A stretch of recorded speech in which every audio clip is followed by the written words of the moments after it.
Après les slogans « Suicidez-vous » criés pendant la manifestation des Gilets jaunes samedi, les tags sur les murs d'une gendarmerie à Landivisiau dans le Finistère. Une nouvelle provocation envers les forces de l'ordre alors qu'elles sont effectivement confrontées à un nombre de suicides particulièrement élevé depuis le début de l'année. La justice a ouvert une enquête. A-t-elle une chance d'aboutir? Ambrim Dida, Stéphane Guimau.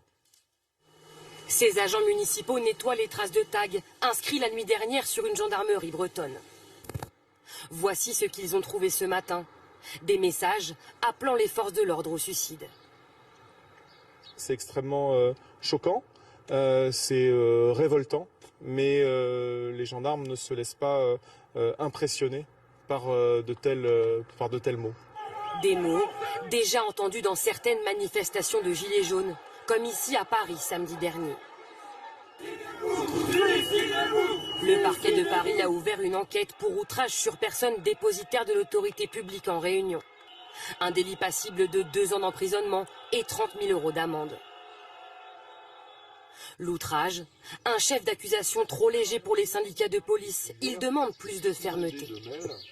C'est quand même un appel à la haine, c'est quand même un appel à la mort. Enfin, je pense que là, le code pénal est assez clair. Il me semble qu'en matière d'appel à suicide, il y a une infraction pénale qui est caractérisée.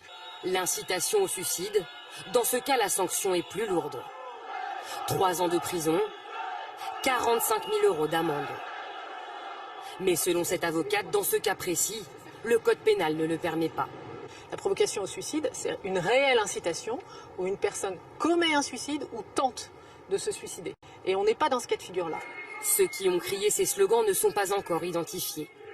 Les enquêteurs vérifient chaque image de vidéosurveillance, de drone ou de caméra amateur pour remonter leurs traces.